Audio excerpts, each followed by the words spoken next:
সুপ্রিয় দর্শক আসসালামু আলাইকুম, কেমন আছেন সবাই? আশা করছি ভালো আছেন। বরাবরের মতো আবার চলে আসলাম নতুন একটি রেসিপি নিয়ে। আজকের রেসিপিটি কিন্তু খুবই মুখরোচক আর খেতে কিন্তু দারুণ মজা। আর একবার যে এই রেসিপিটি করে খাবেন সে কিন্তু এই রেসিপিটির প্রতি কিন্তু একটি আলাদা রকম মানে আলাদা রকম একটু মনোভাব চলে আসবে। কারণ কি, এই রেসিপিটি কিন্তু এতটাই মজা। আর যদি এভাবে করে খেতে পারেন, আর বলেছি সবার প্রথমে যে খুবই মুখরোচক, আর এটা আসলেই খুবই মুখরোচক। একবার যদি আপনি খান তো আপনি এর প্রেমে পড়ে যাবেন আর বারবার মনে হবে যে এভাবেই শুধু রান্না করে খাই। তো বন্ধুরা, আমি কিন্তু এখানে আজকে পুঁইশাকের একটি রেসিপি করব। তো এই রেসিপিটি কিন্তু খুবই মজা খেতে, খুবই মজা। আর দেখুন, এখানে আমি একটি কড়াইতে তেল দিয়ে দিয়েছি, আর তেল দিয়ে এখানে কিছু পেঁয়াজ আর কাঁচামরিচ দিয়ে দিয়েছি কেটে। তো এখানে 8-10টার মতন পেঁয়াজ কুচি করে নিয়েছি আর কিছু কাঁচামরিচ ফালি করে নিয়েছি মাঝখান থেকে এভাবে কেটে। আর পেঁয়াজটাকে একটু কিছু সময় ভেজে নিতে হবে। তো আমি এখানে পেঁয়াজ ভাজতে ভাজতে পেঁয়াজের ভিতরে কিন্তু পুঁইশাকের যে ডগাগুলো, সেই ডগাগুলো কিন্তু দিয়ে দিব।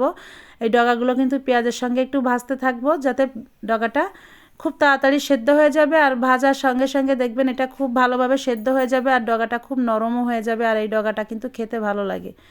তো এরকম পেঁয়াজের সঙ্গে কিন্তু এই ডগাটাকে ভাজতে ভাজতে পেঁয়াজটা দেখবেন যখন একটু সেদ্ধ হয়ে আসছে, বুঝতেই তো পারবেন ভাজতে ভাজতে, যারা রাঁধুনি তারা তো বুঝতে পারেন যে পেঁয়াজটা কিছুটা ভাজা হয়ে আসছে। তো ঠিক সেই সময় আমি 1 টেবিল চামচ রসুন বাটা দিয়ে দেব। আর আজকে যে শাকটা রান্না করব এতে কিন্তু শুধু রসুনটাই দেব আর পেঁয়াজ আর কাঁচামরিচ, আর কোনো মশলা কিন্তু এখানে দেব না। আর কোনো মশলা এখানে দিলেও কিন্তু ভালোও লাগবে না। এই শাক রান্না করতে কিন্তু কোনো মশলাপাতি লাগে না। এইভাবে সিম্পলভাবে রান্না করে খেয়ে দেখবেন এটা কতটাই মজা।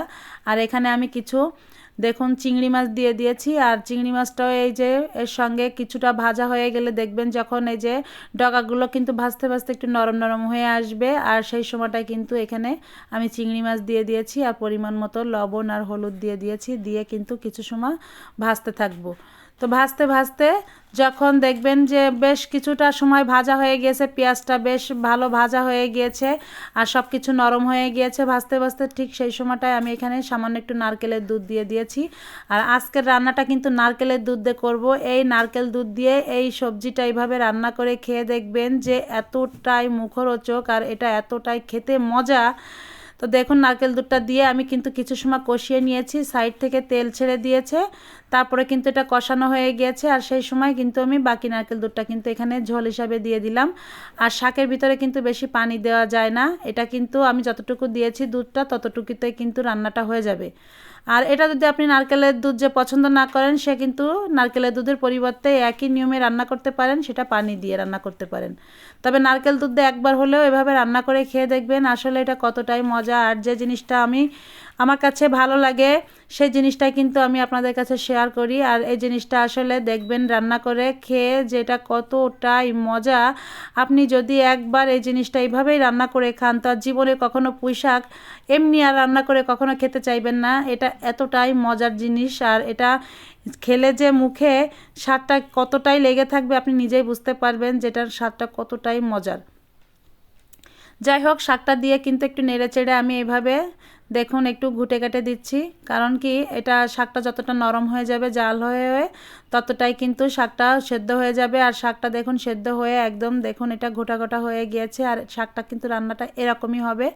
আস্তে আস্তে চুলার আঁচটা কমিয়ে দিয়ে কিন্তু যখন এই সময় তলা থেকে লেগে যাওয়ার একটা ভয় থাকে, তো দেখুন শাকটা প্রায় আমার রান্না হয়ে গিয়েছে। আর এটা কিন্তু এরকম সাইড থেকে যখন তেল ছেড়ে দেবে তখন কিন্তু রান্নাটা হয়ে যাবে। আর শাকে কিন্তু ঝোল রাখা যাবে না, এই নারকেল দুধের শাকটা কিন্তু ঝোল রাখা যাবে না। তার সাইড থেকে যখন তেল ছেড়ে দিবে ঠিক তখন কিন্তু শাকটা নামিয়ে নিতে হবে।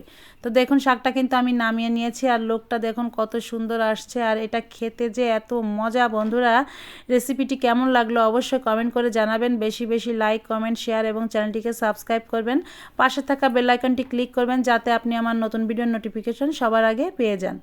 সবাই ভালো থাকবেন। আজ এই পর্যন্ত। আল্লাহ হাফেজ।